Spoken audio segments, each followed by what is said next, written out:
ಈ ದಿವಸ ನಾವು ನೀವೆಲ್ಲರೂ ಕೂಡ ರಾಮಾಂಜನ ಜೀವನ ದರ್ಶನದೊಳಗೆ ಪಾಲ್ಗೊಂಡಿದ್ವಿ. ಏನು ನಡೀತು ಅನ್ನುವುದನ್ನು ನಾವೆಲ್ಲರೂ ನೋಡ್ಕೊಂಡು ಬರಕತ್ತೀವಿ. ಏನು ನಡೀತ್ರಿ? ಏನು ಕೇಳಿದ್ರಿ? ನಿನ್ನೆ ಇಲ್ಲೇ ಇದ್ರೆ ಎಲ್ಲಿ ಹೋಗಿದ್ರಿ? ಏನು ಕೇಳಿದ್ರಿ? ಹೇಳ್ರಲ್ಲ. ಮತ್ತು ನಿನ್ನೆದ ಜೀವನ ದರ್ಶನದೊಳಗೆ, ನಿನ್ನೆಯ ಪುರಾಣದೊಳಗೆ ಏನು ಕೇಳಿದ್ರಿ? ಏನು ನಡೀತು? ನಮ್ಮವ್ರ ಗಪ್ಪ ಕೂತೀರಿ ಯಾಕೆ? ಹೇಳ್ರಿ ಹಿಂಗ್ಯಾಕೆ ಅಂತೀರಿ? ನೀವು ಕೇಳಿದ್ರೆ ಒಳ್ಳೆ ನಮ್ಮ ರಿಫ್ಲೆಕ್ಟ್ ಬಂದು ತಿಳ್ಕೊಂಡು ಅಂತಂದ್ರೆ ನಾವೇನಂತೀವಿ, ಖುಷಿ ಆಗ್ತೈತಿ, ಕೇಳ್ಯಾರ ಅಂತ ತಿಳ್ಕೊಳಂತ. ಮತ್ತು ಇಲ್ಲಾಂದ್ರಪ್ಪ ಅಂದ್ರೆ ಕೇಳಿದ್ದೇನೆಲ್ಲ ಕೇಳೋದಂಗೆ ಕೇಳಿದ್ವಿ. ಏನಪ್ಪ ನಿನ್ನ ಪುರಾಣ ಕೇಳಿದ್ವಿ, ಎದ್ದು ಹೋಗ್ಬೇಕಾದ್ರೆ ಇಲ್ಲೇ ಜಾಡಿಸಿ ಹೋಗಿ ನಾವು ಎದ್ದು ಹೋಗ್ಬೇಕಾದ್ರೆ ಇಲ್ಲೇ ಜಾಡಿಸಿ ಹೋಗಿ ನಾವು ಪುರಾಣ ಕೇಳಿಲ್ಲ ಅಂತ ತಿಳ್ಕೊಂಡು ಬೇಡ ನಿನಗೆ ನಮಗೆ ಅಂತ ತಿಳ್ಕೊಂಡು ಮತ್ತು ಒಳ್ಳೆ ಏನಕ್ಕತ್ತೆ ಅಂತ ತಿಳ್ಕೊಂಡಂದ್ರೆ ಯಾಕೆ ಯಾವುದೊಬ್ಬ ಹೆಣ್ಮಗಳು ಏನಂತ ತಿಳ್ಕೊಂಡು ರಂಗೋಲಿ ಹಾಕ್ಕೊಂತ ಬಂದ್ಲಂತ. ತಮ್ಮ ಮನೆಯಾಗಿಂದ ಹನುಮಪ್ಪನ ಗುಡಿ ಮಟ್ಟಲ್ಲ ರಂಗೋಲಿ ಹಾಕ್ಕೊಂತ ಬಂದ್ಲಂತ. ಬಂದು ಎದ್ದು ನೋಡುತ್ತಾಳ, ರಂಗೋಲಿನ ಇದ್ದಿಲ್ರಿ. ಅದು ಏನಾಗಿತ್ತು ಗೊತ್ತನ್ರಿ? ಇಷ್ಟುದ್ದ ಶರಕ್ಕೆ ಬಿಟ್ಕೊಂಡಿಲ್ಲ ಅಂತ ಮುಂದೆ ರಂಗೋಲಿ ಹಾಕ್ಕೊಂತ ಹೋಗಿಲ್ಲ ಅಂತ ಹಿಂದಿನ ಶರಕ್ಕೆ ಅಳಿಸ್ಕೊಂತ ಬರ್ತಿತ್ತಂತ. ಹಂಗೆ ನಾ ಪುರಾಣ ಹೇಳ್ಕೊತ ಹೋಗ್ಬೇಕು, ನೀವು ಹಿಂದಿಂದ ಅಳಿಸ್ಕೊಂತ ಬರೋದು.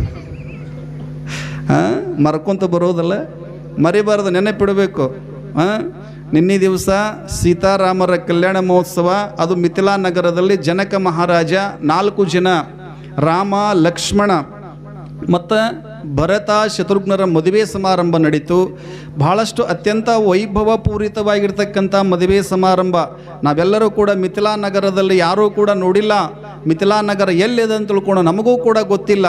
ಆದರೂ ಕೂಡ ಅಂಥ ಒಂದು ಮಿಥಿಲಾ ನಗರವನ್ನು ಇತಿಹಾಸ ಪುಣ್ಯ ಪುರುಷನಾಗಿರುವಂಥ ಶ್ರೀರಾಮಚಂದ್ರನ ಒಂದು ಸೀತಾರಾಮ ಕಲ್ಯಾಣ ಮಹೋತ್ಸವ ಕಾರ್ಯಕ್ರಮವನ್ನು ನಿನ್ನೆ ಅತ್ಯಂತ ವೈಭವದಿಂದ ಮಾಡಿರ್ತಕ್ಕಂಥ ಉಪ್ಪಲದಿನ ಗ್ರಾಮದ ಸದ್ಭಕ್ತರು ಅಂತ ತಿಳ್ಕೊಂಡು ಅನ್ಬೇಕು. ಬಹಳಷ್ಟು ಚೆನ್ನಾಗಿ ಮಾಡಿದ್ರಿ. ಕಣ್ಣು ಮನಗಳ ತುಂಬುವ ಹಾಗೆ ತಾವೆಲ್ಲರೂ ಕೂಡ ಮಾಡಿದ್ರಿ. ಮಾಡಿದ ಬಳಿಕ ಅವಾಗ ದಶರಥ ಮಹಾರಾಜ, ಕೌಶಲ್ಯ, ಕೈಕೆ, ಸುಮಿತ್ರೆ ಮತ್ತು ರಾಮ, ಲಕ್ಷ್ಮಣ, ಭರತ, ಶತ್ರುಘ್ನರು ಎಲ್ಲರೂ ಕೂಡ ಏನು ಮಾಡ್ತಾರೆ ಅಂತ ತಿಳ್ಕೊಂಡು ಅಂದ್ರೆ ಬೀಳ್ಕೊಡ್ತಾರೆ. ಎಲ್ಲಿ? ಮಿಥಿಲಾ ನಗರದಿಂದ ಅಯೋಧ್ಯಪುರಕ್ಕೆ ಬರ್ತಾರೆ. ಬರಬೇಕಾದ್ರೆ ಜನಕ ಮಹಾರಾಜನಾಗಿರ್ತಕ್ಕಂಥವನು ತನ್ನ ಸಾಕು ಪುತ್ರಿ, ತನ್ನಗೆ ಏನಂತ ತಿಳ್ಕೊಂಡ್ರೆ ಭಗವಂತ ಭೂಮಿ ತಾಯಿ ಕೊಟ್ಟಿರ್ತಕ್ಕಂಥ ಜಾನಕಿ ಅಂತಕ್ಕಂಥ ಒಂದು ಸುಪುತ್ರಿಯನ್ನು ಕೊಟ್ಟಿದ್ದ.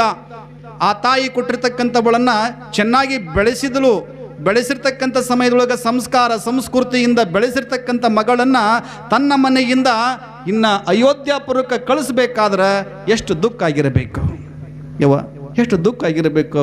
ಮಹಾರಾಜನಾಗಿರ್ತಕ್ಕಂಥ ಜನಕನಿಗೆ ತನ್ನ ಮಗಳ ಸೀತೆಯನ್ನು ಕಳಿಸ್ಕೊಡ್ಬೇಕಾದ್ರೆ ಒಬ್ಬ ಮಗಳನ್ನು ಒಬ್ಬ ಯುವರಾಣಿಯಾಗಿರ್ತಕ್ಕಂಥವಳನ್ನು ದಾರಿ ಎರೆದು ಕೊಡಕತ್ತಾನ. ಬೇರೆ ಯಾರೂ ಅಲ್ಲ, ಶ್ರೀಮನ್ನಾರಾಯಣ ಪ್ರತಿ ಸ್ವರೂಪನೇ ರಾಮನಿಗೆ. ಆದರೂ ಕೂಡ ರಾಮ ಚೆನ್ನಾಗಿ ನನ್ನ ಮಗಳನ್ನು ನೋಡಿಕೊಂಡು ಹೋಗ್ತಾನೆ ಅಂತ ತಿಳ್ಕೊಂಡು ಭರವಸೆ ಅದ, ನಂಬಿಕೆ ಅದ, ವಿಶ್ವಾಸ ಅದ. ಆದರೂ ಕೂಡ ಅಲ್ಲಿ ಏನಂತ ತಿಳ್ಕೊಂಡಂದ್ರೆ ಒಂದು ಮಾತು ಹೇಳಿ ಕಳಿಸ್ತಾರೆ. ಏನಂತ ಹೇಳಿ ಕಳಿಸ್ತಾರೆ? ನೀವು ಹೇಳಿ ಕಳಿಸಂಗಿಲ್ಲ, ಮದುವೆ ಆದ ಬಳಿಕ. ನೀವು ಹೇಳಿ ಕಳಿಸಂಗಿಲ್ಲ, ಮದುವೆ ಆದ ಬಳಿಕ. ಈ ಕಡೆ ನೋಡ್ರಿ, ನಿಮ್ಮೂರವ್ರು ಬುದ್ಧಿ ತೊಗೊಂಬಂದಾರ. ಈ ಕಡೆ ನೋಡ್ರಿ. ನೀವೆಲ್ಲ ಹೇಳಿ ಕಳಿಸ್ತೀರಿ. ನಿಮ್ಮ ಮನೆಯಾಗ ತಂಗಿಯೋ, ಮಗಳೋ ಅಥವಾ ಯಾರೋ ಸೊಸಿ ಮದುವೆ ಆದ ಬಳಿಕ ಹಿಂಗೆ ಗಂಡನ ಮನೆಗೆ ಹೋಗುವಂಥ ಸಮಯದೊಳಗೆ ನೀವೆಲ್ಲರೂ ಹೇಳಿ ಕಳಿಸಂಗಿಲ್ಲ. ಏನಂತ ಹೇಳಿ ಕಳಿಸ್ತೀರಿ ಹೇಳ್ರಿ? ಏನು ಹೇಳಿ ಕಳಿಸ್ತೀರಿ? ಏನು ಹೇಳಿ ಕಳಿಸಂಗಿಲ್ಲ ನೀವು. ಕೆಲವೊಬ್ರು ಹೇಳಿ ಕಳಿಸ್ತಾರೆ. ಏನಂತ? ತಂಗಿ ಹೋಗು, ಗಂಡನ ಮನೆಗೆ ಹೋಗಿದ ಬಳಿಕ 1 ಮನೆಗೆ 2 ಮನೆ ಮಾಡ. ಅರ್ಥ ಆಗಿಲ್ಲನ? ಎಲ್ಲರೂ ಹೇಳಿ ಕಳಿಸ್ತಿರ್ತಾರೆ. ಏನಂತ ಅಂತ ತಿಳ್ಕೊಂಡ್ರೆ ನಿಮ್ಮ ಮಗಳಿಗೆ ಸೊಸಿ ಆದಕ್ಕಂತಕ್ಕಂಥವ್ರಿಗೆ ಹೇಳಿ ಕಳಿಸ್ತಿರು. ಚಲೋ ಮಾತುಗಳನ್ನು, ಒಳ್ಳೆಯ ಮಾತುಗಳನ್ನು ಹೇಳಿ ಕಳಿಸ್ತಿರ್ತಾರೆ. ಹೇಳಂಗಿಲ್ಲ. ಹುಟ್ಟಿದಿ ತವರು ಮನೆಯಾಗಂತ ಮುತ್ತು 5 ಮುತ್ತೈದೆ. ಬಹಳ ಚೆನ್ನಾಗಿ ಹೇಳ್ಕೊಂಡು ಬರ್ತಾರೆ ಜಾನಪದದಲ್ಲಿ. ಮದುವೆ ಆದ ಬಳಿಕ ನಿಮಗೆ ಮುತ್ತೈದೆ ಅಂತ ಕರೀತಾರೆ. ಮುತ್ತು 5 ಯಾವ್ಯಾವ್ರಿ? ಮುತ್ತು 5 ನಾದ ವೇದಗಳನ್ನು ಕೇಳುವ ಕಿವಿಯ ಓಲೆ 1 ಮುತ್ತು. ನಾದ ವೇದಗಳನ್ನು ಕೇಳುವ ಕಿವಿಯ ಓಲೆ 1 ಮುತ್ತು ಅಂತ ಕರೀತಾರೆ. ಎಷ್ಟೇ ಬಡವರಿದ್ರೂ ಕೂಡ ಮದುವೆಯ ಸಮಯದೊಳಗೆ ನಿಮಗೆ ಗಂಡನ ಮನೆಯವರು ಒಂದು ಮುತ್ತು ಕೊಡ್ತಾರೆ. ಹೇಳ್ತಾರೆ, ಮಾತಾಡ್ತಾರೆ ಅದ್ರೊಳಗೆ. ಹೇಳಂಗಿಲ್ಲ. ನೀವೇನು ಆಗ್ತೀರಿ ಅಂತ ತಿಳ್ಕೊಂಡಂದಾಗ ಮಾಮೂಲಿ 5 ಸಮಾನ ಮಾತಾಡ್ಕೊಂಡು ಏನಂತಾರೆ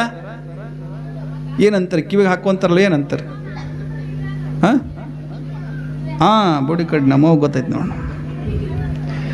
ಯವ್ವ ನೀ ಬುಡಿ ಕಡ್ಡಿ ಮರಿಬೇಡ ಯವ್ವ. ನಾಳೆ ಗಂಡನ ಮನೆಗೆ ಹೋಗೋ ಹೊತ್ನಾಗ ನೋಡಕ್ಕೆ ಎಷ್ಟು ನೆನಪಿಟ್ಟಾಳ ಬುಡಿ ಕಡ್ಡಿ ಅಂತ. ಅವ್ರು ಹಾಕ್ಬೇಕು ಅದನ್ನು. ಯವ್ವ ಬುಡಿ ಕಡ್ಡಿನ ಪ್ಲಾಸ್ಟಿಕ್ನು ಹಾಕ್ತಾರೆ, ಹಿತ್ತಾಳೆ ಹಾಕ್ತಾರೆ, ಕಬ್ಬಿಣ ಹಾಕ್ತಾರೆ. ಹೇಳ್ರಿ.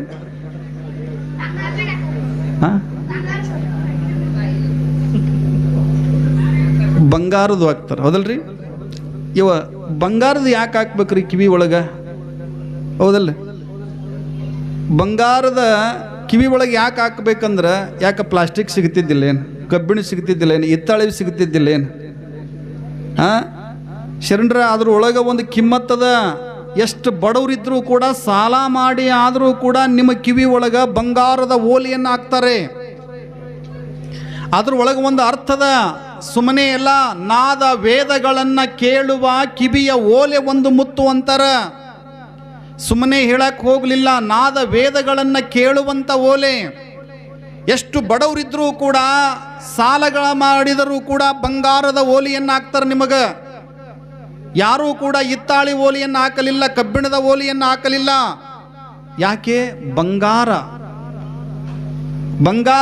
ನೀವು ಗಂಡನ ಮನೆಗೆ ಹೋದ ಬಳಿಕ ಗಂಡನ ಮನೆಯವರ ಹಾಕಿರ್ತಕ್ಕಂಥ ಒಂದು ಬೂಡಿ ಕಡ್ಡಿಯನ್ನು ತಿಳ್ಕೊಂಡಂತಾರಲ್ಲ, ಬಂಗಾರದ ಓಲೆ.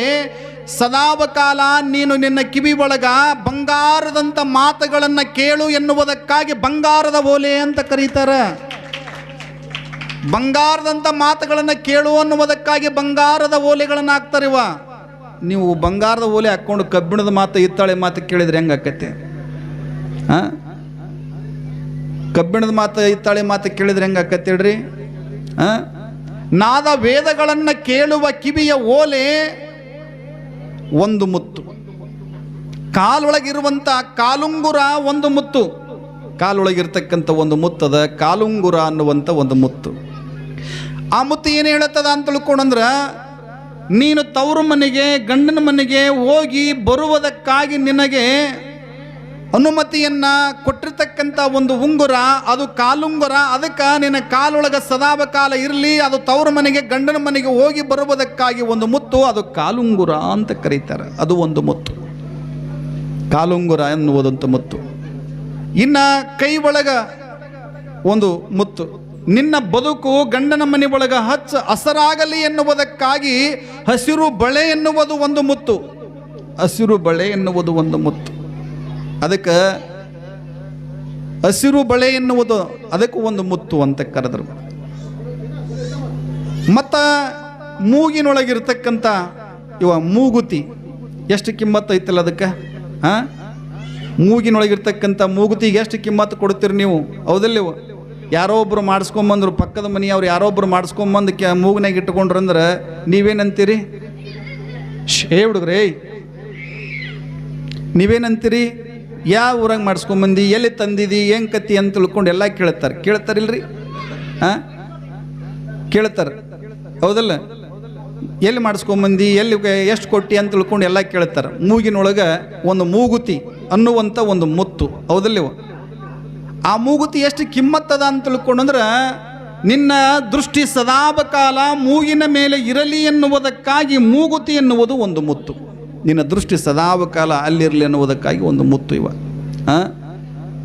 ಆ ಮುತ್ತು ಹಾಕ್ಕೊಳೋದು ಮಾನ್ಯ ನನಗೆ ವಿಜಾಪುರಕ್ಕೆ ಪುರಾಣಕ್ಕೆ ಹೋಗಿದ್ದು. ನೀವು ಹೋದಾಗ ಒಬ್ಬ ಹೆಣ್ಮಗಳು ಪುರಾಣಕ್ಕೆ ಬಂದಿದ್ಲು. ಬಂದು ಹಿಂಗೆ ನಮಸ್ಕಾರ ಮಾಡಿ ಹೊಂಟಿದ್ಲು. ಇಲ್ಲಿ ಮೂಗನಾಗ ಹಾಕ್ಕೊಂಡಳು, ಇಂತಲ್ಲೇ ಮೂಗನಾಗ ಹಾಕ್ಕೊಂಡಳ. ಎಲ್ಲಿ? ಇಂಥ ಮೂಗನಾಗ ಹಾಕ್ಕೊಂಡು ಗಂಟೆ ಹಾಕ್ಕೊಂಡಿದ್ಲಕ್ಕಿ. ಹಿಂಗೆ ಗಂಟೆ ಹಾಕ್ಕೊಂಡಿರ್ತಾರೆ, ನೋಡಿರ್ಬೇಕು, ನೀವು ಎಲ್ಲ ನೋಡಿರ್ತೀರಿ. ಅದ್ರ ಹಾಕ್ಕೊಂಡಿದ್ಲ. ನಂದೆ ನಮಸ್ಕಾರ ಮಾಡಿ ಹೋದ ಬಳಿಕ ನಾವು ವಿಚಾರ ಮಾಡಿದೆ, ಅಕಸ್ಮಾತ್ ನೆಗಡಿ ಬಂತಂದ್ರೆ ಹೆಂಗೆ ಅಂದ್ಯಾನ. ವಿಚಾರ ಮಾಡಿದ್ನ, ನೆಗಡಿ ಬಂತಂದ್ರೆ ಹೆಂಗೆ ಅಂತ ತಿಳ್ಕೊಂಡು ವಿಚಾರ ಮಾಡಿದೆ. ಎಲ್ಲಿ ಹಾಕ್ಕೋಬೇಕಾಗೈತೆ ಅಲ್ಲಿ ಹಾಕ್ಕೊಳ್ಳಲ್ಲ ಜನ. ಎಂಥ ವಿಚಿತ್ರಲ್ಲ. ನಿನ್ನ ದೃಷ್ಟಿ ಸದಾವಕಾಲ ಮೂಗಿನ ಮೇಲೆ ಇರಲಿ, ಮೂಗಿನ ಮೇಲೆ ದೃಷ್ಟಿಯನ್ನು ಇಟ್ಟುಕೊಂಡು ನಡಿ ಎನ್ನುವುದಕ್ಕಾಗಿ ಮೂಗುತಿ ಎನ್ನುವುದು ಒಂದು ಮುತ್ತು. ಮತ್ತು ಇನ್ನೊಂದು ಮುತ್ತದ ಗಂಡ ಮದುವೆ ಸಮಯದೊಳಗೆ ಎಲ್ಲಿ ಅಂತ ತಿಳ್ಕೊಂಡ್ರೆ ಕೊರಳಿಗೆ ತಾಳಿಯನ್ನು ಕಟ್ತಾನೆ, ಮಾಂಗಲ್ಯವನ್ನು ಕಟ್ತಾನೆ. ಹೌದಲ್ಲಿವ? ಮದುವೆ ಸಮಯದೊಳಗನೆ ಆ ಮಾಂಗಲ್ಯವನ್ನು ಕೊರಳಿಗೆ ಕಟ್ತಾನೆ. ಅದಕ್ಕೆ ತಾಳಿ ಅಂತ ತಿಳ್ಕೊಂಡು ಕರೀತಾರೆ. ಯಾಕೆ ಆ ಸಮಯದೊಳಗೆ ಮಾಂಗಲ್ಯ ಕೊರಳಿಗೆ ಕಟ್ತಾರೆ ಯಾಕಂತ ತಿಳ್ಕೊಂಡ್ರಿವ? ಕಾಲಿಗೆ ಕಟ್ಟಲಿಲ್ಲ, ಕೈ ಕಟ್ಟಲಿಲ್ಲ, ಕೊರಳಿಗೆ ಯಾಕೆ ಕಟ್ಟಿದ್ರು ಅಂತ ತಿಳ್ಕೊಂಡ್ರೆ, ನೀನು ಗಂಡನ ಮನೆಗೆ ಹೋದಾಗ ಗಂಡನ ಮನೆ ಒಳಗೆ ಗಂಡ ಬೈಬೋದು, ಅತ್ತಿ ಬೈಬೋದು, ಮಾವ ಬೈಬೋದು. ಗಂಡನ ಮನೆ ಒಳಗೆ ಏನಾದರೂ ಒಂದಿಷ್ಟು ಹೆಚ್ಚು ಕಡಿಮೆ ಆದಾಗ ತಾಳು ಮಗಳೇ ತಾಳು ಮಗಳೇ ತಾಳು ಮಗಳೇ ತಾಳು ಮಗಳೇ ಎನ್ನುವುದಕ್ಕಾಗಿ ಎಲ್ಲಿವರೆಗೆ ತಾಳು? ಕೊರಳು ಬರುವ ತನಕ ತಾಳು ಮಗಳೇ. ಎಷ್ಟು ಕಷ್ಟಗಳು ಬಂದರೂ ಕೂಡ ತಾಳು ಮಗಳೇ ಎನ್ನುವುದಕ್ಕಾಗಿ ತಾಳಿಯನ್ನು ಕೊರಳಿಗೆ ಕಟ್ಟಿದರು ನಮ್ಮ ಹಿರಿಯರು ಹಿಂದಿನ ಜನ್ಮಾನದಲ್ಲಿ. ಅದಕ್ಕೆ ತಾಳಿ ಅಂತ ಕರೆದ್ರು. ಅದಕ್ಕೆ ತಾಳು ತಾಳು ಎನ್ನುವುದಕ್ಕಾಗಿ ತಾಳಿಯನ್ನು ಕೊರಳಿಗೆ ಕಟ್ಟಿದರು. ಇನ್ನೊಂದು ಮುತ್ತದ ಯಾವುದು? ಹಣೆಯ ಮೇಲಿರ್ತಕ್ಕಂಥ ಸಿಂಧೂರ ಒಂದು ಮುತ್ತು. ಪರಪುರುಷ ನೋಡದಿರಲಿ ಎನ್ನುವುದಕ್ಕಾಗಿ ಒಂದು ಮುತ್ತು. ಪರಪುರುಷ ನೋಡದಿರಲಿ ಎನ್ನುವುದಕ್ಕಾಗಿ ಒಂದು ಮುತ್ತು. ನೀನು ಮುತ್ತೈದೆಯಾಗಿರ್ತಕ್ಕಂಥವಳು ಪರಪುರುಷ ನೋಡಲಿ, ನಿನ್ನ ನೋಡಿದ ಬಳಿಕ ಅಕ್ಕ, ತಂಗಿ ಅಥವಾ ಅವ್ವ ಅಂತ ತಿಳ್ಕೊಂಡು ತಾಯಿಯ ಸ್ವರೂಪವನ್ನು ಕಾಣಲಿ ಎನ್ನುವುದಕ್ಕಾಗಿ ಸದಾಕಾಲ ನೀ ಹಣೆಯ ಮೇಲೆ ಸಿಂಧೂರವನ್ನು ಧರಿಸು. ಅಷ್ಟೇ ಇಲ್ಲ, ನೀನು ಎಷ್ಟೆಷ್ಟು ಚೆನ್ನಾಗಿ ಆ ಸಿಂಧೂರವನ್ನು ಕುಂಕುಮವನ್ನು ನೀನು ಧರಿಸಿಕೊಳ್ತೀಯೋ ಅಷ್ಟಷ್ಟು ನಿನ್ನ ಗಂಡನ ಆಯುಷ್ಯು ಹೆಚ್ಚಿಗೆ ಆಗ್ತದ ಅಂತಾರ. ಅಗಲವಾಗಿ ಎಷ್ಟೆಷ್ಟು ಚೆನ್ನಾಗಿ ನೀವು ಕುಂಕುಮ ಹಚ್ಕೊಂತೀರಲ್ಲ ಅಷ್ಟು ನಿಮ್ಮ ಗಂಡನ ಆಯುಷ್ಯ ಚೆನ್ನಾಗಿ ಗಟ್ಟಿ ಆಕತ್ತಂತ. ಈಗ ನಮ್ಮ ಮಂದಿ ಬಿಟ್ಟೈತ್ರಿ ಅದನ್ನು. ಏನು ಹಚ್ಕೊಂತಾರಲ್ಲ, ಕುಂಕುಮ ಹಚ್ಕೊಳ್ಳೋದು ಬಿಟ್ಟೈತಿ ಈಗ ಮಂದಿ. ಏನು ಹಚ್ಕೊಂತೀರಿ? ಅದಕ್ಕೆ ಹಿಂದಿನ ಕಾಲದೊಳಗೆ ಎಲ್ಲರೂ ಹೇಳ್ತಿದ್ರು ಏನಂತ? ಕುಂಕುಮ ಸೌಭಾಗ್ಯವತಿ ಅಂತಿದ್ರು. ಈಗೇನು ಅನ್ಬೇಕ್ರಿ? ಈಗೇನು ಅನ್ಬೇಕು? ಗಪ್ಪ ಕುಂತಿರಲ್ಲ.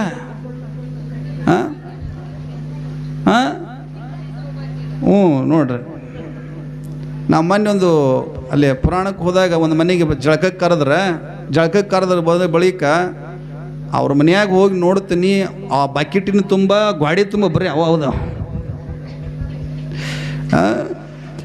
ಏನು ಮಾಡಬೇಕು? ಎಷ್ಟು ಅನಾಹುತ ಆಕೈತೆ ಅಂತ ತಿಳ್ಕೊಂಡ್ರೆ ನೀವು. ಇಷ್ಟು ಅಗಲ ಹಚ್ಕೊಂಡಿದ್ರು. ಅವೆಲ್ಲವುಗಳನ್ನು ಏನಂತ ತಿಳ್ಕೊಂಡು ಹಿಂದಿನ ಕಾಲದೊಳಗೆ ನಮಗೆಲ್ಲರೂ ಹಿರಿಯರು ಏನಂತಿದ್ರು? ಕುಂಕುಮ ಸೌಭಾಗ್ಯವತಿ ಅಂತಿದ್ರು. ಆದರೆ ಈಗೇನೇನಬೇಕು? ಅವೆಲ್ಲ ಸೌಭಾಗ್ಯವತಿ ಅನ್ನೋಂಗೆ ಹೋಗ್ಬಿಟ್ಟೈತೆಲ್ಲ. ಈಗ ನಾವು ಎಷ್ಟೆಷ್ಟು ನೀವು ಕುಂಕುಮವನ್ನು ಧರಿಸ್ಕೊಂತೀರಿ, ನಿಮ್ಮ ಯಜಮಾನ ಗಂಡನ ಆಯುಷ್ಯ ವೃದ್ಧಿ ಆಗುತ್ತಂತೇವ. ಹಿಂದಕ್ಕೆ ಹಿರಿಯರು ಸುಮ್ಮನೆ ಮಾಡಲಿಲ್ಲ, ಅದಕ್ಕೊಂದು ಅರ್ಥ ಇಟ್ಟುಕೊಂಡು ಮಾಡಿದ್ರಂತ, ಸುಮ್ಮನೆ ಮಾಡೋಕ್ಕೆ ಹೋಗಲಿಲ್ಲ. ಇವಾಗ ಕುಂಕುಮ ಹಚ್ಕೊಳ್ಳೋ ಬದಲ ಟಿಕ್ಳೆ ಹಚ್ಕೊಂಡ್ರೆ ಏನಾಕೈತಿ ಅಂತ ಹೇಳ್ತೇನೆ ನಿಮಗೆ. ಕುಂಕುಮ ಹಚ್ಕೊಳ್ಳೋ ಬದಲು ಟಿಕ್ಳೆ ಹಚ್ಕೊಂಡ್ರೆ ಏನಾಕೈತಿ? ಕೊಲ್ಲಾಪುರದಿಂದ ತಿರುಪತಿಗೆ ಟ್ರೈನ್ ಹೊಂಟಿತ್ತಂತೀವ. ಹೋಗೋ ಮುಂದೆ ಏನಾತಂತ ತಿಳ್ಕೊಂಡಂದ್ರೆ ಅದರಾಗ ತಿಮ್ಮ ತಿಪ್ಪ ಇಬ್ಬರು ತಿರುಪತಿಗೆ ಹೊಂಟಿದ್ರು. ಹೋಗೋ ಮುಂದೆ ಇಬ್ಬರು ಒಂದೇ ಸೀಟ್ನಾಗ ಕೂತ್ಕೊಂಡಿದ್ರು. ಕೂತು ತಿಪ್ಪ ಎಲ್ಲೆಡಿಕೆ ತಂಬಾಕು ಹಾಕ್ಕೊಂತಿದ್ದವು ಭಾಳ. ಅವ ಏನು ಮಾಡಿದ? ಹೋಗಿ ಹುಗುಳಿ ಬಂದು ಕೂತ. ಯಾರೋ ತಿಪ್ಪ ಬಂದು ಕೂತಾವ. ತಿಮ್ಮ ಏನಂದ? ಎಲ್ಲಿ ಹುಗುಳಿದಿಲಿ ಅಂದ. ಬಾಯಿ ತುಂಬ ಇಟ್ಕೊಂಡಿದ್ದು. ಎಲ್ಲಿ ಹುಗುಳಿದಿ ಅಂದ. ಹೋಗಿ ಅಲ್ಲಿ ದಾರಿ ಒಳಗೆ ಒಂದು ಬಟನ್ ಐತಿ, ಹಿಂಗೆ ಒತ್ತು, ಅದು ಬಾಯಿ ತರ್ತಿ, ಅದ್ರಾಗ ಹುಗುಳಿ ಬಾ ಅಂದ. ಹಂಗೆ ಅನ್ನೋದ್ರಾಗ ಇವ ಏನು ಮಾಡಿದ? ಹಿಂಗೆ ಹೋದ, ಬಾಗಿಲದಾಗ ಅಲ್ಲಿ ಹೋದ. ಅಲ್ಲಿ ಒಂದು ಕೆಂಪು ಬಟನ್ ಅಂದ್ರೆ ಇದ್ರದ್ದು ಎತ್ತರಿ. ಆದ್ರೆ ಅದು ಕೆಂಪು ಬಟನ್ ಅಲ್ರಿ. ಒಬ್ಬ ಹೆಣ್ಮಗಳು ಇಷ್ಟಾಗಲ ಟಿಕ್ಳು ಹಚ್ಕೊಂಡು ನಿದ್ದೆ ಮಾಡಾಕತ್ತಿತ್ತು. ಇಷ್ಟಾಗಲ ಟಿಕ್ಳು ಹಚ್ಕೊಂಡು ನಿದ್ದೆ ಮಾಡಾಕತ್ತಿತ್ತು. ಇದಾಗ ಕೆಂಪು ಬಟನ್ ಇರ್ಬೇಕಂತ ತಿಳ್ಕೊಂಡು ಹಿಂಗೆ ಒತ್ತಿದ. ಅದು ನಿದ್ದಿಗಣ್ಣ ಬಾಯಿ ತೆರಿತು. ಹಿಂಗೆ ಬಾಯಕ್ಕೆ ಹುಗುಳಿ ಬಂದ. ಇಷ್ಟ ಅನಾಹುತ ಆಕೈತಿ. ಮುತ್ತು 5 ಮುತ್ತೈದೆ ಅಂತ ಕರೀತಾರ. ನೀನು ಮುತ್ತೈದೆ ಆಗಿ ಜಾನಕಿಯನ್ನ ಅಯೋಧ್ಯ ನಗರಕ್ಕೆ ಕಳಿಸುವಂಥ ಸಮಯದೊಳಗ ಜನಕ ಮಹಾರಾಜ ಹೇಳ್ತಾನ, ನೋಡಮ್ಮ ಜಾನಕಿ, ನೀನೊಬ್ಬ ಕೈ ಹಿಡಿದಿರ್ತಕ್ಕಂಥವಳು ಎಂಥವರನ್ನ ಕೈ ಹಿಡಿದಿದ್ಯಾ ಅಂತ ತಿಳ್ಕೊಂಡ್ರ ಅಯೋಧ್ಯಾಪುರದ ದಶರಥ ಮಹಾರಾಜನ ಶ್ರೀರಾಮಚಂದ್ರನ ಕೈ ಹಿಡಿದುಕೊಂಡಿದ್ದೀಯಾ. ಅವನ ಜೊತೆಗೆ ಚೆನ್ನಾಗಿ ಬದುಕನ್ನು ಕಟ್ಟಿಕೊಂಡು ಹೋಗು. ರಾಮ ಅಂದರೆ ಬೇರೆ ಎಲ್ಲ, ರಾಮ ಅಂದರೆ ದೇವರು. ರಾಮ ಅಂತ ತಿಳ್ಕೊಂಡು ನಿನ್ನ ಗಂಡ ಅಂತ ತಿಳ್ಕೊಂಡು ಭಾವಿಸಬೇಡ. ಸದಾಕಾಲ ದೇವರನ್ನೆಷ್ಟು ಗೌರವ ಕೊಡ್ತೀ ಅಷ್ಟೇ ನಿನ್ನ ಗೌರವ ನಿನ್ನ ಗಂಡನಿಗೆ ಕೊಡು ಅಂತ ತಿಳ್ಕೊಂಡು ಜನಕ ಮಹಾರಾಜ ಜಾನಕಿ ಹೇಳಿ ಕಳಿಸ್ತಾರೆ. ನೋಡಿ, ಹೇಳಿ ಕಳಿಸ್ತಾರೆ. ಹೌದಲ್ಲ? ನೀವೆಲ್ಲ ಹೇಳಿ ಕಳಿಸಂಗಿಲ್ಲೇನು? ಹೇಳಿ ಕಳಿಸ್ತಿರಿಲ್ಲ. ನಿಮಗೆಲ್ಲ ನಿಮಗೆಲ್ಲ ಎರಡೆರಡು ಮನೆ, ಎಷ್ಟೆಷ್ಟು ಮನೆ ರೀ? ನಮಗೆ ಅವ್ರಿಗೆ ಎರಡೆರಡು ಮನೆ ರೀ. ಹುಟ್ಟಿದೊಂದು ಮನೆ, ಕೊಟ್ಟಿದ್ದೊಂದು ಮನೆ. ನಮಗೆ ಹುಟ್ಟಿದ್ದ ಅಲ್ಲೇ, ಸಾಯೋದ ಅಲ್ಲೇ. ನೀವು ಯಾವ ಊರವರು ಎಲ್ಲರೂ ಗೊತ್ತಿಲ್ಲ, ಉಪ್ಪುಲ್ ದಿನಿಗೆ ಮದುವೆ ಮಾಡ್ಕೊಂಡು ಬಂದಿರಿ. ನಿಮ್ಮ ತವ್ರ ಮನೆ ಬೇರೆ ಇರ್ತೈತಿ. ನಿಮ್ಮ ತವ್ರ ಮನೆ ಕಿಮ್ಮತ್ತು ಭಾಳ, ಹೌದಲ್ಲ? 90 ವರ್ಷ ಆಗಲಿ ಕಿಮ್ಮತ್ತು ಭಾಳ ನಿಮ್ಮ ತವ್ರ ಮನೆ ಬಗ್ಗೆ ಏನಾದರೂ ಒಂದು ಹಲ್ಲಾದ ಮಾತು ಹೇಳ್ಬಿಟ್ರು, ನಮ್ಮ ತವ್ರ ಮನೆಗೆ ನಿಂದೇನೇ ಐತೆ, ಒಟ್ಟ ಬಿಟ್ಟು ಕೊಡೋಂಗಿಲ್ಲ. ಒಟ್ಟ ಬಿಟ್ಟು ಕೊಡೋಂಗಿಲ್ಲ. ತವ್ರ ಮನೆ ಅಂದ್ರೆ ಅಷ್ಟು ಗೌರವದಿಂದ ಕಾಣತಕ್ಕಂಥವ್ರು, ಹೌದಲ್ಲ? ಎಲ್ಲರೂ ಅಷ್ಟೇ. ನೀವೆಲ್ಲ ಅನ್ನಂಗಿಲ್ಲ, ನಿಮಗೆಲ್ಲ 2 ಮನೆ, ಮುಂದೋಗಿ 4 ಮನೆ ಮಾಡ್ತಾರೆ ಬಿಡು, ಗೊತ್ತಿಲ್ಲ. ಅದಕ್ಕೆ ನೀವೆಲ್ಲರೂ ಹೇಳೋದು ಕಳಿಸ್ತಾರೆ, ಕೆಲವೊಬ್ರು ಹೇಳಿ ಕಳಿಸ್ತಾರಂತೆ. ನೋಡುವ, ಹೋಗ್ತಿ ಗಂಡನ ಮನೆಗೆ, ಹೆಸರು ತುಂಬ, ಗಂಡನ ಮನೆಗೆ ಹೋಗಿಂದ ಹೆಸರು ತಮ್ಮ ಅಂತೇಳಿ ಕಳಿಸಿಲ್ಲ ಅಂತ. ಹೆಸರು ತಮ್ಮ ಅಂತ ತಿಳ್ಕೊಂಡು ಅಂದ ಬಳಿಕ ಅದು ಏನು ಮಾಡಿತು, ಅವರವು ಹೇಳಿದ್ಲಂತ. ಹೆಸರು ತಮ್ಮ ಅಂತ ತಿಳ್ಕೊಂಡ್ರೆ ಅದಕ್ಕೆ ಅರ್ಥನ ಗೊತ್ತಾಗಿಲ್ಲ. ಹೋಗೈತೆ ಎರಿ ಭಾಗದ ಕೊಟ್ಟಿತ್ತಂತ, ಅದು ದಿನಾ ಒಂದು ಸೇರು ಹೆಸರು ತೆಗೆದಿಡ್ತಿತ್ತಂತ. ಅದು ಅವರಪ್ಪ ಕರೆಯಕ್ಕೆ ಬಂದ ಬಳಿಕ ಸುಟ್ಕೇಸ್ ತೊಗೊಂಡ ಬಳಿಕ, ಯಪ್ಪ ಇವನೆಷ್ಟು ತಗೋ ಅಂತ. ಯಾಕೆ? ಅವು ಹೇಳ್ಯಾಳ ತೊಗೊಂಬ ಅಂತೇಳಿ ಬಂತು ಮನೆಗೆ. ತೊಗೊಂಬಂತು. ಯವ್ವ ತಂದಿ ನೋಡಿ ಹೆಸರು ಅಂತ. ಹಣೆ ಬಡ್ಕೊಂಡು, ಯವ್ವ ಏನಿದೆ ಮತ್ತು ಹೆಸರು ತಮ್ಮ ಅಂದಿಲ್ಲ, ಅದಕ್ಕೆ ಹೆಸರು ತಂದೀನಿ ಅಂಥ ಹೆಸರೆಲ್ಲ ಕೊಟ್ಟ ಮನೆಗೆ ಮತ್ತು ಹೆತ್ತ ಮನೆಗೆ, ಎರಡೂ ಮನೆಗೆ ಹೆಸರು ತರುವಂಥದ್ದು. ಹೆಸರು ಅಂದ್ರೆ ಕೀರ್ತಿಯನ್ನು ಗಳಿಸಿಕೊಡುವಂಥದ್ದು. ನನ್ನ ತಂದೆ ತಾಯಿಗಳು ಎಷ್ಟು ಸಂಸ್ಕಾರವಂತರದಾರ, ಎಷ್ಟು ಬುದ್ಧಿವಂತರದಾರ, ಎಷ್ಟು ವಿದ್ಯಾವಂತರದಾರ. ನಾ ಸಂಸ್ಕೃತಿಯ ಮನೆತನದಿಂದ ಬಂದವಳು. ನಾನು ಗಂಡನ ಮನೆಯೊಳಗೆ ಹೇಗಿರಬೇಕು, ಹೇಗೆ ಬದುಕು ಮಾಡಬೇಕನ್ನೋದು ಬಹಳಷ್ಟು ಗೊತ್ತಿರಬೇಕು.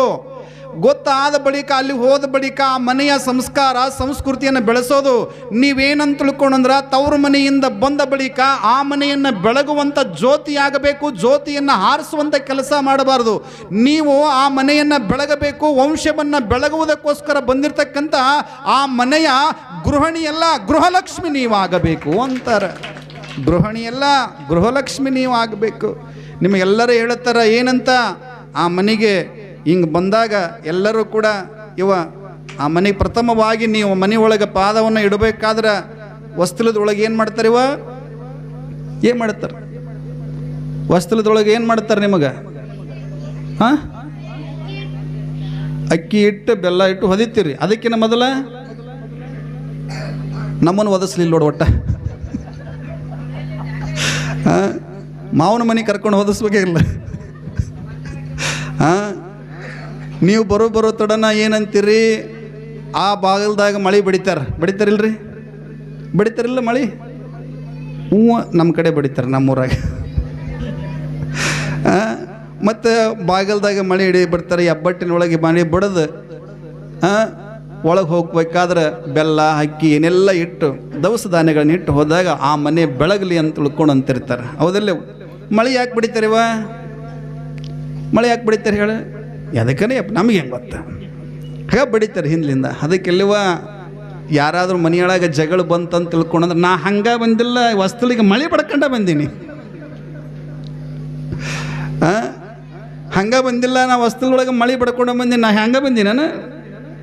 ಮತ್ತು ನಿಮಗೆ ವಸ್ತುಲದೊಳಗೆ ನಿಂತ್ಕೊಂಡಾಗ ಆರತಿ ಮಾಡ್ತಿರ್ತಾರೆ. ಪ್ರಥಮವಾಗಿರ್ತಕ್ಕಂಥ ಆರತಿ ಮಾಡ್ತಕ್ಕಂಥವ್ರು ಯಾರು ಅಂದ್ರೆ ಅತ್ತಿ ಮಾಡ್ತಾಳೆ. ನಿಮಗೆ ಆ ಮನೆಯ ಅತ್ತಿ ಏನು ಮಾಡ್ತಾಳೆ? ನಿಮಗೆ ಆರತಿ ತೊಗೊಂಬಂದು ಆರತಿ ಮಾಡ್ತಾಳೆ. ನೀವು ಖುಷಿಯಾಗಿರ್ತೀರಿ, ನಮ್ಮ ಅತ್ತಿ ಆರತಿ ಮಾಡ್ತಾಳೆ, ನಮ್ಮ ಅತ್ತಿ ನಮಗೆ ಆರತಿ ಮಾಡ್ತಾಳೆ ಅಂತ ತಿಳ್ಕೊಂಡು ನೀವು ಅನ್ಕೊಂಡಿರ್ತೀರಿ. ಅದ ಪ್ರಥಮ ರಾತ್ರಿ, ಅದೇ ಪ್ರಥಮ ಆರತಿ, ಕೊನೆಯಾಗಿ ಆರತಿ ಅಂತ ತಿಳ್ಕೋಬೇಕು.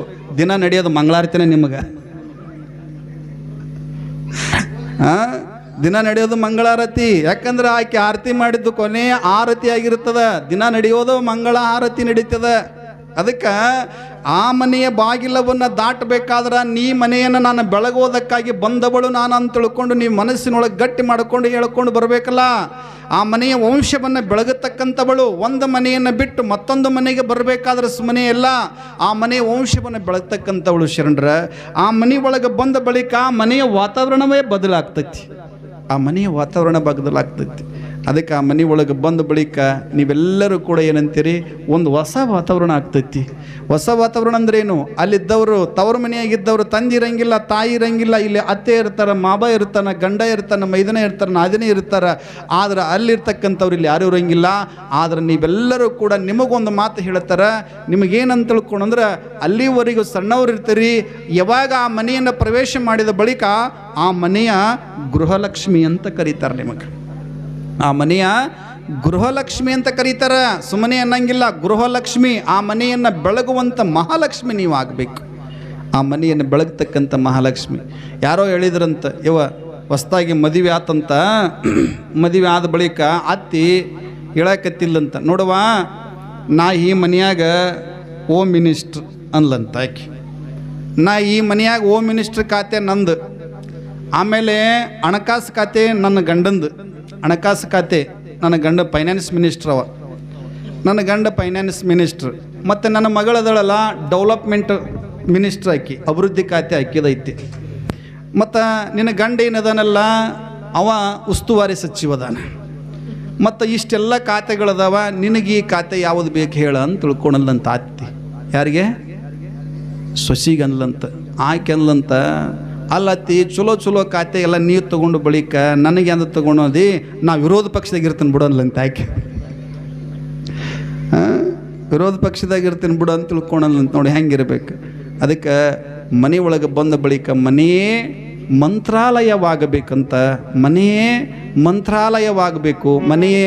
ಅದಕ್ಕೆ ಹೇಳ್ಕೊಂಡು ಬರ್ತಾರೆ. ಆ ಮನೆ ಒಳಗೆ ಪ್ರವೇಶ ಬಳಿಕ ಅಲ್ಲಿ ಜನಕ ರಾಜನ ಮಗಳಾಗಿರ್ತಕ್ಕಂಥ ಜಾನಕಿಗೆ ಒಳ್ಳೆಯ 2 ಮಾತುಗಳನ್ನು ಹೇಳಿ ಕಳಿಸ್ತಾನೆ.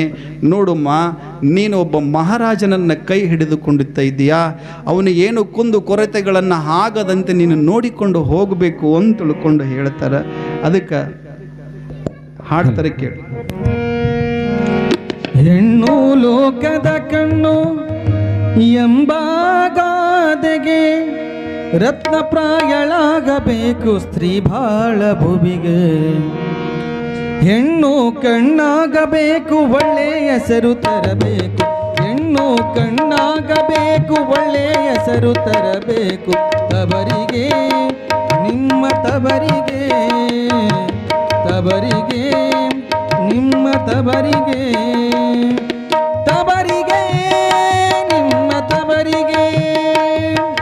ಹೆಣ್ಣು ಲೋಕದ ಕಣ್ಣು ಎಂಬಾಗಾದೆಗೆ ರತ್ನ ಪ್ರಾಯಳಾಗಬೇಕು ಸ್ತ್ರೀ ಬಾಳ ಭುವಿಗೆ.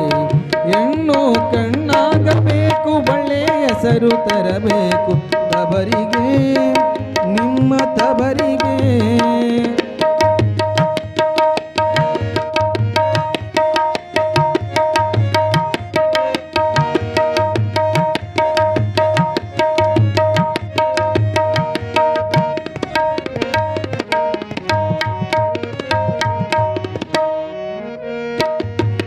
ಅಡ್ಡದಾರಿ ತುಳಿಬಲ್ಲಿ ಅಬಲೆಯಾಗಬೇಕು, ದೊಡ್ಡ ಪಥ ತುಳಿಬಲ್ಲಿ ಸಬಲೆಯಾಗಬೇಕು.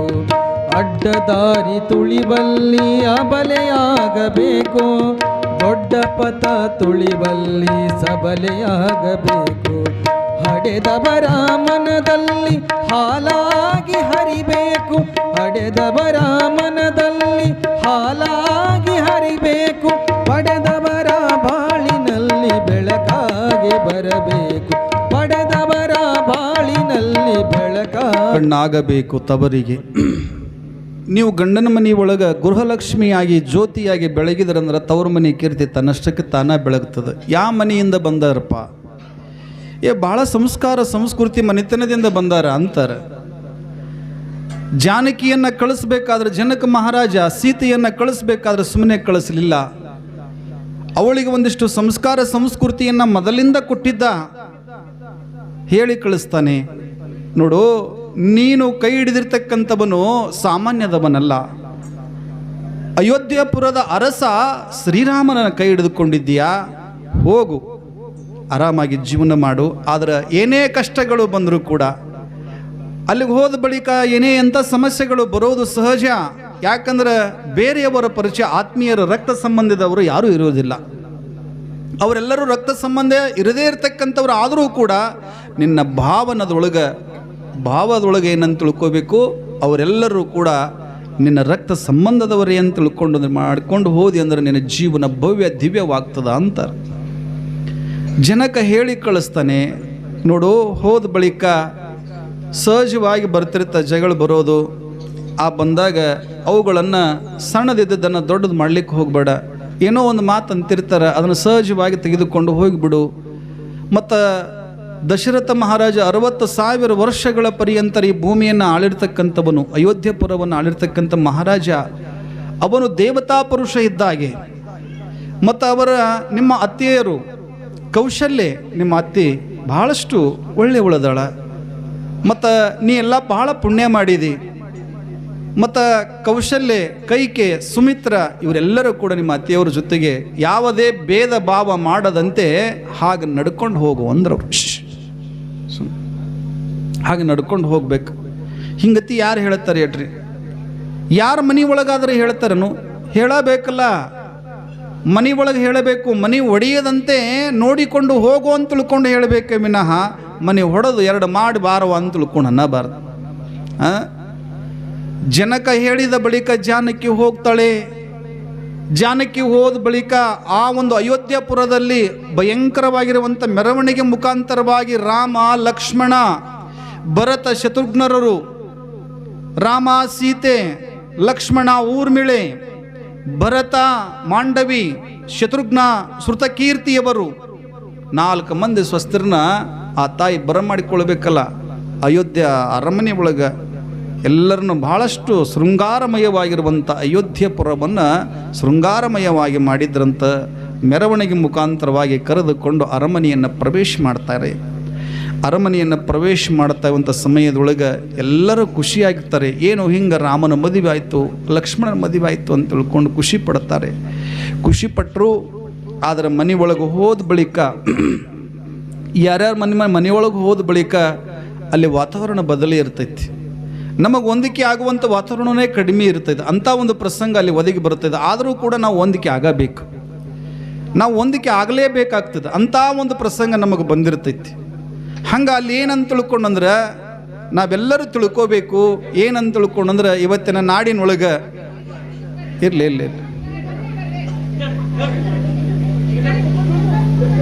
ಇರಲಿ ಈ ಕಡೆ ಜಾಗ ಐತಿ, ಈ ಕಡೆ ಕುತ್ಕೋರಲ್ಲ.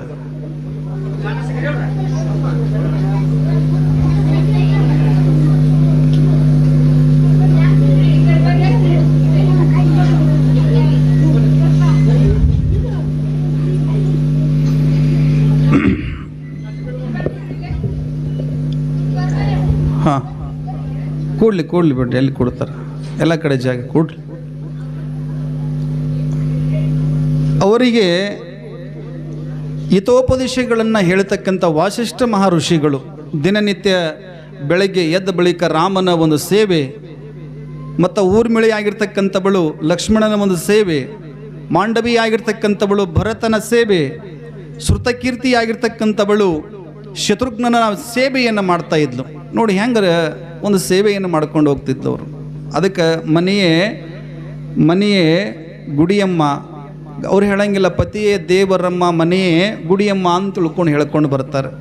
ಮನೆ ಹೇಗಿರ್ತದ ಅಂತ ತಿಳ್ಕೊಂಡ್ರೆ, ಒಂದು ಮನೆಯನ್ನು ನಿರ್ಮಾಣ ಮಾಡ್ತಕ್ಕಂಥವರು ನೀವೇ, ಆ ಮನೆಯನ್ನು ಸ್ವರ್ಗವನ್ನು ಮಾಡ್ತಕ್ಕಂಥವರು ನೀವೇ, ಆ ಮನೆಯನ್ನು ಅಥೋತ ನರಕವನ್ನು ಮಾಡ್ತಕ್ಕಂಥವರು ನೀವೇ ಅಂತ ತಿಳ್ಕೊಂಡು ಹೇಳ್ಕೊಂಡು ಬರ್ತಾರೆ. ಹಾಗಾಗಿ ಅಲ್ಲಿ ಏನಂತ ತಿಳ್ಕೊಂಡ್ರೆ, ಸೀತಾ ಮತ್ತು ಊರ್ಮಿಳ ಬಹಳಷ್ಟು ಚೆನ್ನಾಗಿ ಬದುಕನ್ನು ನಡೆಸ್ಕೊಂಡು ಹೋಗ್ತಕ್ಕಂಥ ಅಯೋಧ್ಯ ನಗರ. ಸಾಕಷ್ಟು ಮಂದಿ ದಾಸಿಯರಿದ್ದರಲ್ಲಿ. ದಾಸಿಯರ ಮಧ್ಯದಲ್ಲೂ ಕೂಡ ಗಂಡನ ಸೇವೆಯನ್ನು ಮಾಡಬೇಕು. ಒಬ್ಬ ಮಹಾರಾಜನ ಮಗನಾಗಿರ್ತಕ್ಕಂಥ ಯುವರಾಜ. ಅಂಥ ಒಂದು ಪ್ರಸಂಗದಲ್ಲಿ ನಾವೆಲ್ಲರೂ ಕೂಡ ನೋಡಿಕೊಂಡು ಬರ್ತಕ್ಕಂಥ ಪ್ರಸಂಗ. ಹಾಗಾಗಿ ಶರಣರು ಕೂಡ ಒಂದು ಮಾತು ಹೇಳಿಕೊಂಡು ಬಂದರು. ಏನಂತ?